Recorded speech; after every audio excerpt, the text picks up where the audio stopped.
Salut, bonjour à vous, bonjour à toi qui me regarde en ce moment et bienvenue à 3 minutes de prédication. Ce matin encore, nous allons parler de la parole de Dieu, nous allons parler de l'amour de Dieu, nous allons parler de la volonté de Dieu pour nous et sur ce, nous allons regarder dans le livre de Galates ce matin, Galates chapitre 3, le verset 10 et 11. Dans le livre de Galates chapitre 3, verset 10 et 11, la Bible nous dit que tous ceux qui s'attachent aux œuvres de la loi sont sous la malédiction. Tous ceux qui s'attachent sous les œuvres de la loi sont sous la malédiction, car maudit est quiconque n'observe pas tout ce qui est écrit dans la loi. Et il continue en disant que cela est évident, puisque nul ne sera justifié devant Dieu par les œuvres de la loi, il sera justifié devant Dieu par la loi, puisqu'il est écrit que le juste vivra par la foi. Oh, qu'est-ce que c'est intéressant!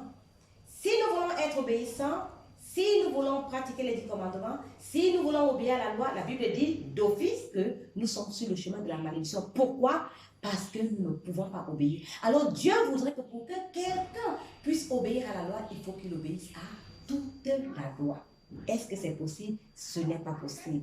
Et parce que nous ne pouvons pas obéir à toute la loi, c'est pourquoi nous sommes sur un chemin de la malédiction. Ce que Dieu voudrait, c'est que nous puissions quitter le chemin de la loi et que nous allions sur le chemin de la grâce. Sur le chemin de la grâce, nous avons Jésus-Christ qui a obéi à toute la loi pour nous. Parce que lorsque nous regardons, par exemple, dans le livre de Romains, chapitre 10, verset 4, Christ est la fin de la loi pour la justification de tous ceux qui croient. La Bible dit que Jésus-Christ est la fin de la loi pour la justification de tous ceux qui croient. Alors, puisque nous ne pouvons pas obéir à la loi, Jésus-Christ, lui, il a obéi à la loi à ma place. Il a obéi à la loi à ta place. Afin qu'en obéissant à la loi pour moi et toi, nous puissions être justifiés devant Dieu. C'est pourquoi nous sommes saints, c'est pourquoi nous sommes justes, c'est pourquoi lorsque Dieu nous regarde, il sait que nous sommes ceux-là qui avons obéi à toute la loi grâce à Jésus-Christ. Quelle bonne nouvelle. De l'autre côté, lorsque nous regardons à qui est-ce que Dieu a donné la loi, la Bible dit d'abord dans le livre de Romains chapitre 3, le verset 20, que c'est par la loi que vient la connaissance du péché. Et dans le livre de 1 Timothée chapitre 1, à partir du verset 8 au verset 11,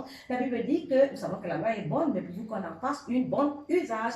Et que la loi n'est pas faite pour les justes. Non, elle n'est pas faite pour les justes. La loi est faite pour les pécheurs, pour les voleurs, pour les perfides, pour tout genre de méchants. La loi est faite pour cela. Alors Dieu a donné la loi pour ceci, pour qu'à travers la loi, ils puissent voir, n'est-ce pas, la méchanceté et voir qu'ils ne peuvent pas obéir à la loi afin de se retourner à Christ qui est la grâce et par qui nous sommes sanctifiés, nous sommes justifiés, nous sommes parfaits. N'est-ce pas une bonne nouvelle? Si tu m'as suivi et que toi aussi tu veux davantage connaître ce Jésus-Christ qui t'a sauvé, qui t'a rendu blanc comme la neige et au travers duquel tu ne vas pas voir, n'est-ce pas, la perdition éternelle, je voulais que tu me donnes le cœur et on se dit rendez-vous pour la prochaine vidéo de 3 minutes de prédication.